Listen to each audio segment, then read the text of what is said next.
guys, Andrew Darlington here with Roofer Risk Solutions. Today we're going to talk about a promulgation date. And you probably do not know what that is. Most insurance agents do not know what that is.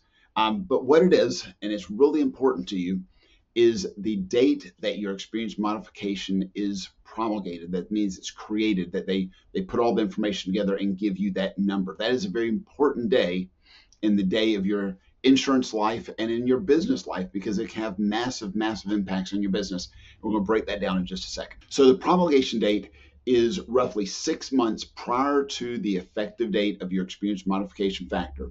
And what happens is on that date, that NCCI is the outfit who does the experience modification factors. They take all the data from all the carriers you've had over the past several years. It's usually roughly about 3 years. If you had breaks in coverage, or if you've canceled and rewritten or that type of thing, it may take more policies into effect. Generally does not take less, but it can, depending on some other factors as well. But for the vast majority of you out there, it's 6 months before your experience modification hits. That promulgation date is the date that they take all that information. The reason that's so important is if you have open claims with high reserves, you can get dinged up pretty good.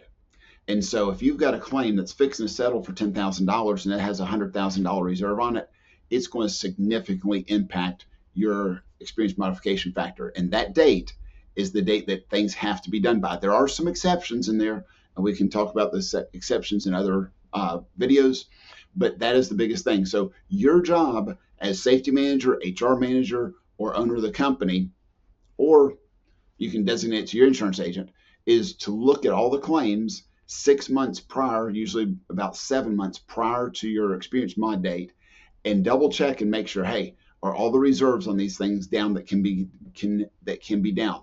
The problem that you have is most adjusters for workers' comp have about 500 files on their desk. And it's not that they're lazy, they're just overworked.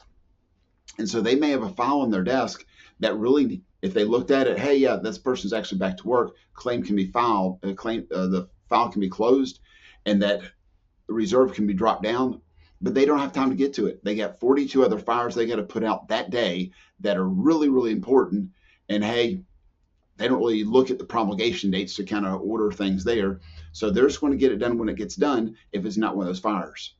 And what you can do is you can pick up the phone, you can call 7 months before and say, hey, let's talk about these claims. Is there anything that we can do to make sure these things get closed out?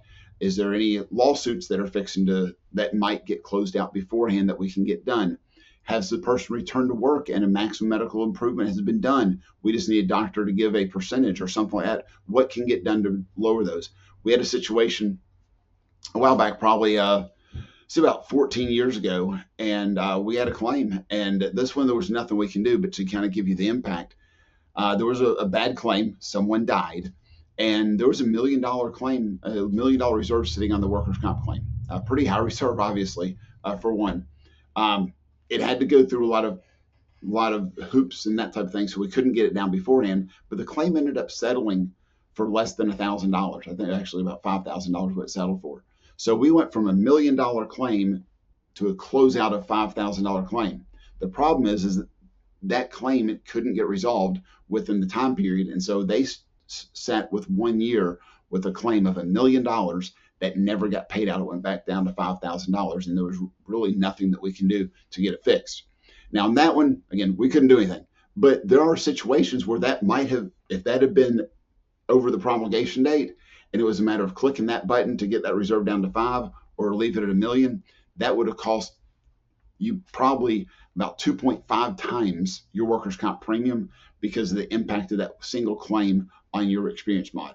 So promulgation date, know it, circle it on your calendars, as important as your birthday, your renewal date, and your anniversary. But make sure you're doing that 7 months at a time. Call, look at those claims, get any reserves down, get them taken care of so that you're paying the lowest you possibly can for your workers' comp. If you have questions, call us. We'd love to chat. 423-292-4142. You can also email us, help@veritasrm.com, or about anywhere you can chat, whether it's our website, Facebook, or whatever. Send us a message. We'd be happy to help out as well. Until next time, thanks and God bless.